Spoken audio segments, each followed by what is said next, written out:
Hi, this is CK at CK Education. Today I want to talk about something that I talked about in a previous video, and it's about your calling in life.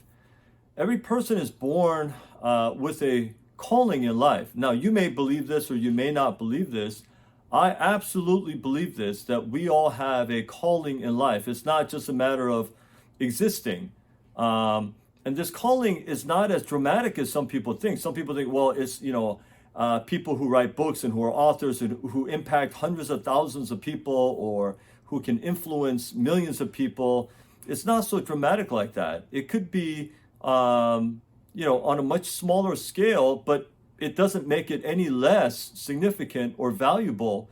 Um, you know, we are all created by God. We are all given a calling in life, a purpose in life, if you will, and it's very important that we find that.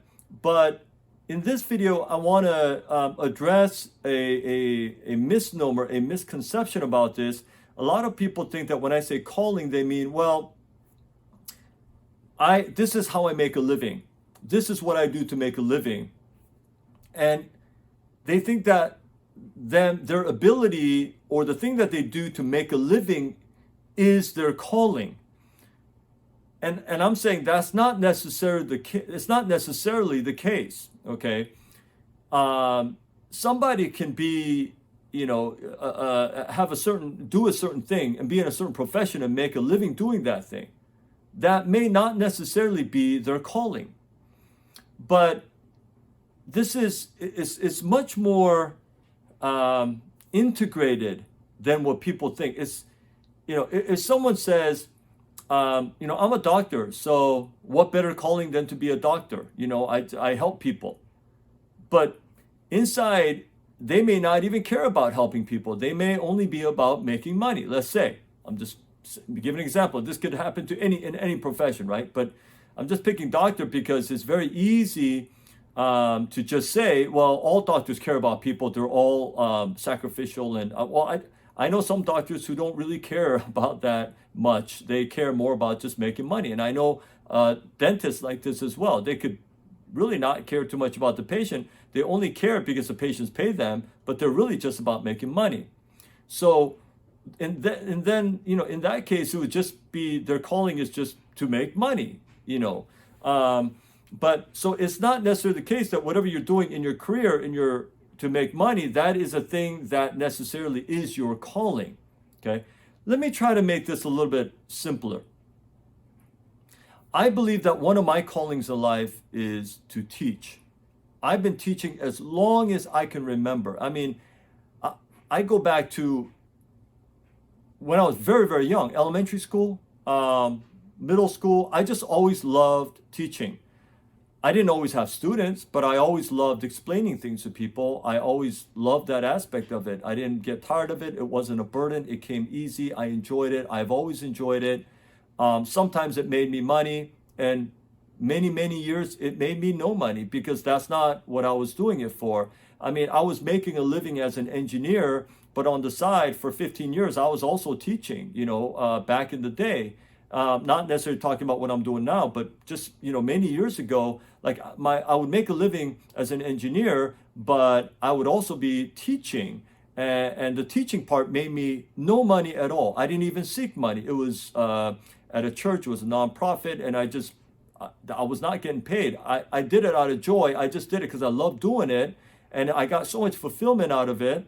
But I was an engineer, and I did engineering to make a living. Now, but even as an engineer, I still taught when I could, because that is the thing that I'm passionate about always, regardless of what I'm doing. So as an engineer, for example, I would teach when I was working for the Boeing company or Genie Industries, like in Boeing, I would teach a group of people about a certain thing.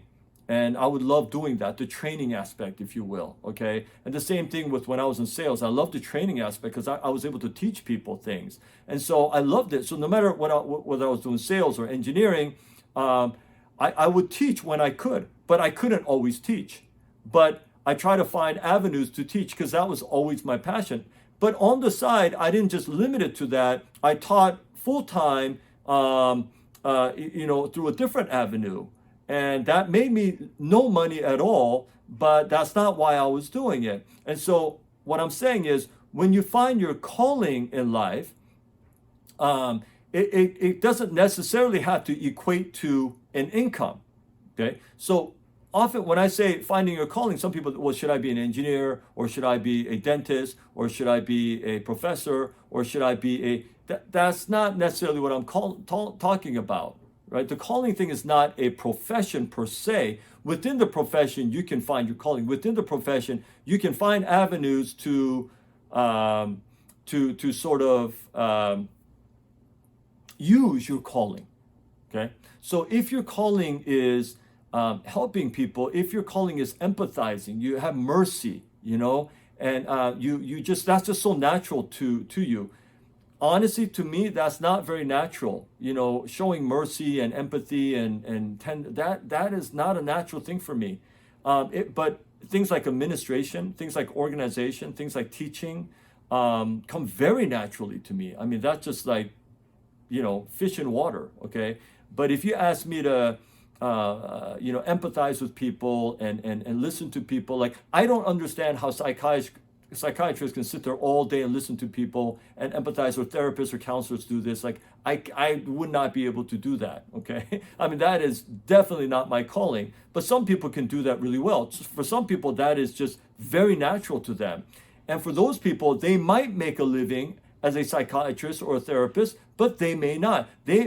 Someone like that may be an engineer, but they are very good at empathizing, and they are very good at listening to people and showing mercy to people, and they do that in different avenues. Maybe you find them on weekends or on evenings, helping out in a nonprofit, or counseling their friends, or listening to people who have issues and helping them, and so what I'm saying, your calling is not necessarily only linked to your profession. It's not just a thing that you're making money in. It is beyond that, and it is really it is in all the things that you do. You can use your calling in all the things that you do.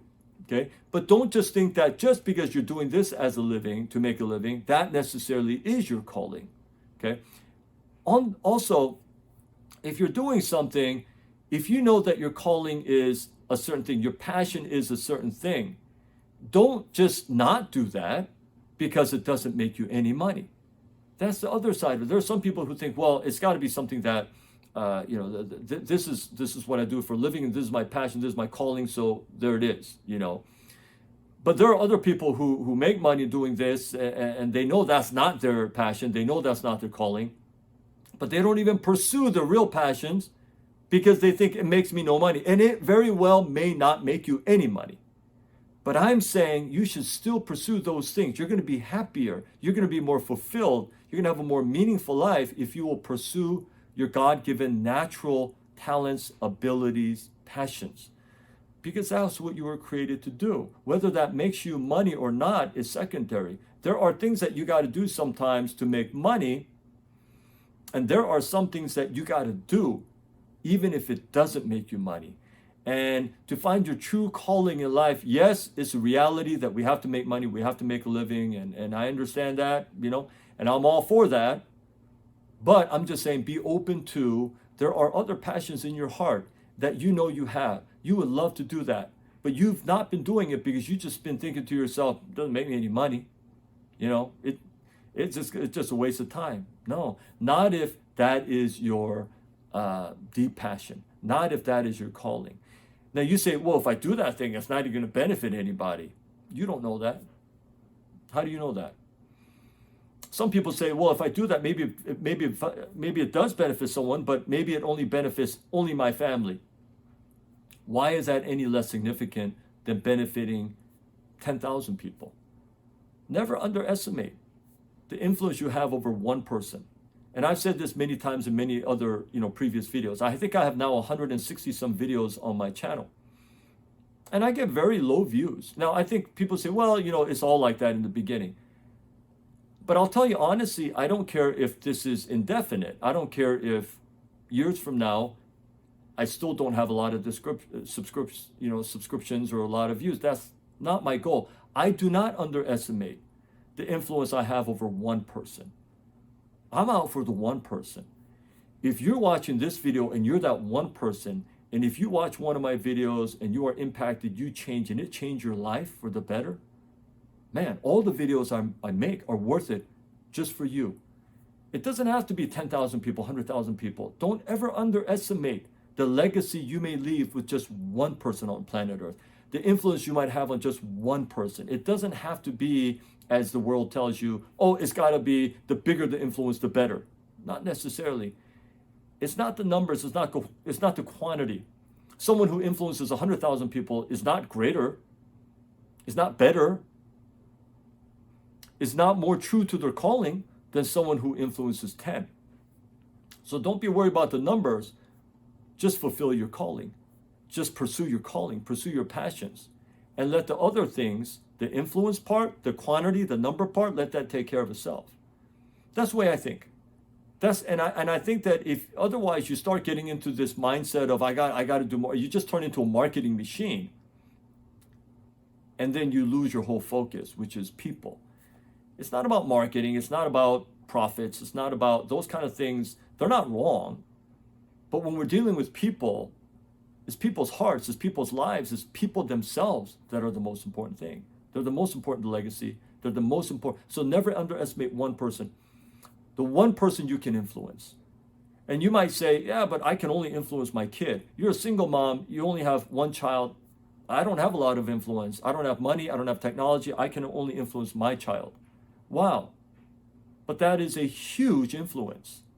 And if you influence your one child well, the right way, and lead them on the right path, is there a more important thing in life than to do that? I mean, just because you're not influencing 10,000 people doesn't make your influence on your child, one child, any less significant, important, or valuable, or beneficial.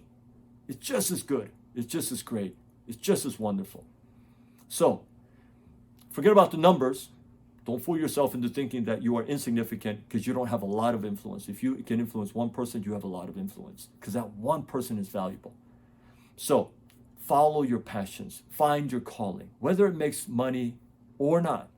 Because if you do, you'll find your life to be more significant, more meaningful, more purpose-filled. And that's our goal. That's all of our goals, isn't it? Okay? So, that's what I want to say today. I'm going to end the video here. I really appreciate you watching, and I hope it all made sense. But thanks for watching, and until my next video, I hope you stay well.